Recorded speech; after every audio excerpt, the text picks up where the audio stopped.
Olá você, seja muito bem-vindo a mais uma comentário da lição. Quinta-feira, meu povo, tem como tema Jesus tem as chaves. Mas, antes disso, meu nome é Ismael e eu sou seu anfitrião da lição dos jovens. Então, pegue sua lição, pegue sua Bíblia e me acompanhe neste comentário porque essa lição tá muito top, ó. Como você pode perceber, a minha voz ainda não está boa, não está uma das melhores, mas já estou conseguindo gravar. Mas se você não viu o comentário de ontem, você não sabe o que está acontecendo, você pode ficar no card, tá aparecendo aqui em cima. Ontem foi a minha noiva, a Tainá, que gravou, porque ontem estava totalmente sem voz, mas hoje estou de volta aqui para continuar falando com você um pouquinho mais sobre a lição dos jovens. Como eu disse, quinta-feira tem como tema Jesus tem as chaves. Ontem a Tainá falou com vocês um pouquinho sobre Apocalipse capítulo 1, verso 17 e verso 18. E eu quero ler com vocês mais uma vez esse verso para olharmos para um outro contexto sobre esses dois versinhos. E aqui em Apocalipse capítulo 1, só quero ler somente o verso 18 para vocês na tradução da Nova Versão Internacional. E aqui João escreve o seguinte: sou aquele que vive. Estive morto, mas agora estou vivo para todo sempre e tenho as chaves da morte e do Hades. Como nós estamos estudando essa semana, aqui João ele cita o Hades, ele cita o grego do Hades, ele cita, em algumas traduções vem a palavra inferno, mas qual que é o contexto real do que ele está querendo abordar? Qual que é o sentido do versículo 18 de Apocalipse capítulo 1? Qual a intenção que ele quer apresentar? Aqui quem diz essa frase é o próprio Cristo. Cristo anuncia que ele tem as chaves da morte. E por que isso é interessante a gente parar e entender melhor esse versinho? Por algumas razões muito simples. Por exemplo, os gregos, como a Tainá explicou muito bem ontem, eles tinham algumas cidades, algumas coisas que eles acreditavam aonde essas pessoas que estavam eram ruins, eles iam para aquele local, eles ficavam ali. Só que quando nós trazemos para o contexto bíblico, aqui para Apocalipse capítulo 1, verso 18, nós entendemos que nesse sentido que é a sepultura, é a morte, é o local aonde as pessoas estavam sujeitas a Satanás. Lembrando o que Paulo cita em Romanos 6,23, porque o salário do pecado é a morte. Então, como eu e você somos pecadores, por consequência natural da nossa carne, nós estamos conduzindo para a morte. Eu e você, a tendência nossa é estarmos em direção à morte. Porém, com Cristo, com a morte de Cristo, Jesus consegue tomar as chaves de Satanás. Porque quando Adão e Eva pecaram, eles passaram o domínio do mundo para Satanás. Dessa forma, o salário do pecado se tornou a morte. Então, quando nós começamos a entender melhor o contexto e olhamos até para a explicação, olhamos ali para as palavras, fica mais fácil de entender, fica melhor entender o contexto que Jesus está querendo apresentar. E o interessante é que quando Cristo morre, ele toma a chave de Satanás e fala: ó, acabou, eu estou pagando o preço por eles, não existe mais morte aqui para quem não quer. Porque se você relembrar o que é dito lá em Romanos 6,3, fala assim: porque o salário do pecado é a morte, mas o dom de Deus é a vida eterna. Ou seja, a partir do momento que eu aceito Cristo como meu Senhor e Salvador pessoal, eu deixo a consequência do pecado de lado e passo a aceitar e ter a vida eterna. Lembra que eu disse para vocês no começo da semana que a nossa salvação ela é condicional às nossas ações. Apesar de Cristo ter morrido na cruz, eu e você podemos não ser salvos pelas nossas ações. Porque se nós formos nos afastando de Deus, nós não conseguiremos ser salvos. Porque nós não aceitaremos Cristo como nosso Senhor e Salvador pessoal integralmente. Porém, o que é importante frisar é que a imortalidade da alma, ela é condicionada à aceitação de Cristo como nosso Senhor e Salvador pessoal. Continuando, quando nós vamos ali na carta de Hebreus, lá no capítulo 2, e nós lemos o verso 14 e o verso 15, nós entendemos de que forma que Cristo consegue pegar as chaves da morte e passa a ser o nosso substituto. Aqui, Paulo, ele escreve o seguinte, ó: portanto, visto que os filhos são pessoas de carne e sangue.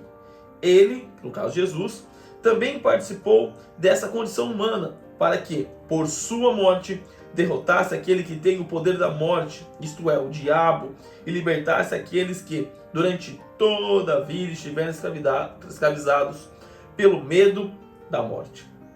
Então aqui, Paulo ele apresenta, ele explica, ó, tá vendo? Com a morte de Cristo, ele consegue destruir, ele consegue destronar Satanás e pega para ele o direito sobre todas as pessoas. Então, na morte de Cristo na cruz, Satanás foi derrotado. Aquela promessa feita lá em Gênesis capítulo 3, verso 15, o proto-evangelho, que um dia Cristo pisaria na cabeça da serpente e Satanás morderia o calcanhar, é a morte de Cristo na cruz. Cristo teve que pagar um alto preço para a destruição de Satanás, para o fim do pecado. Porém, mesmo ali, com a morte e a destruição de Satanás, ainda tem um tempo para que essa destruição efetivamente ocorra. Jesus venceu Satanás na cruz, porém, ele não foi destruído naquele momento.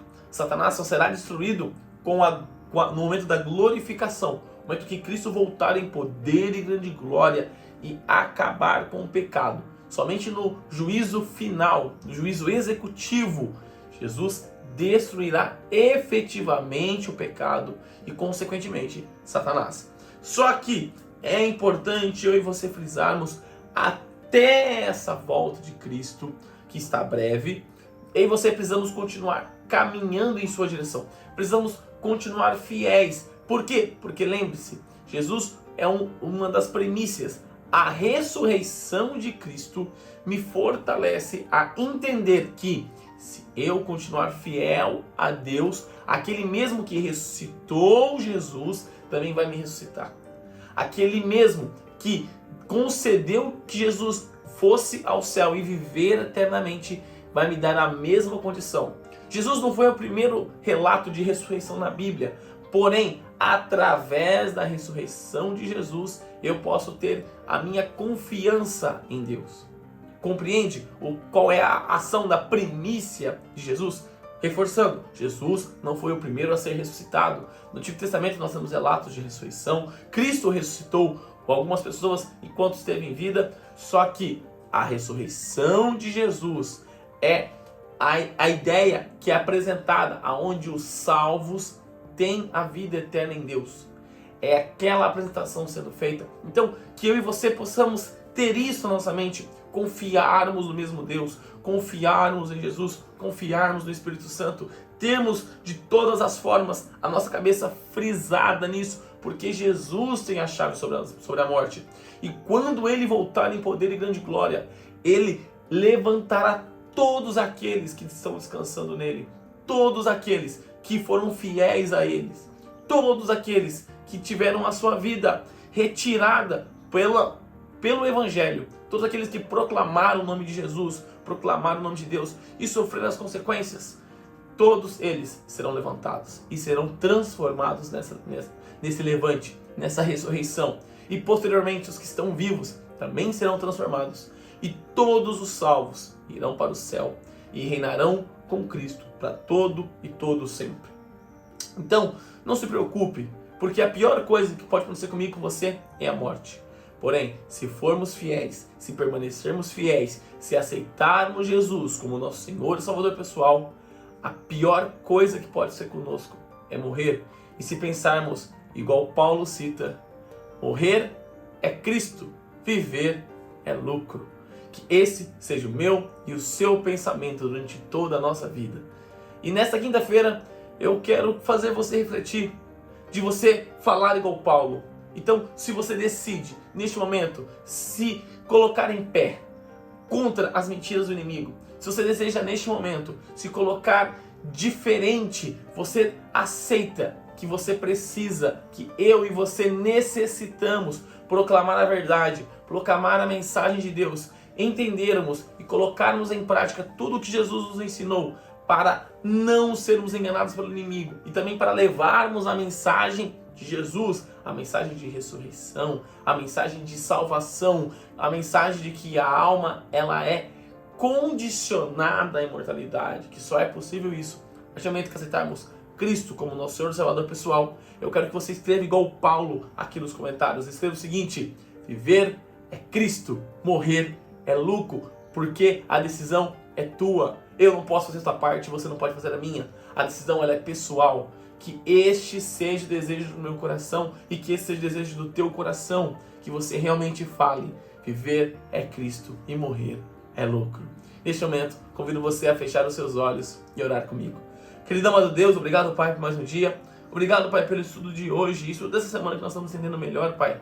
Que Jesus, Ele tomou da mão do inimigo as chaves da morte, Pai.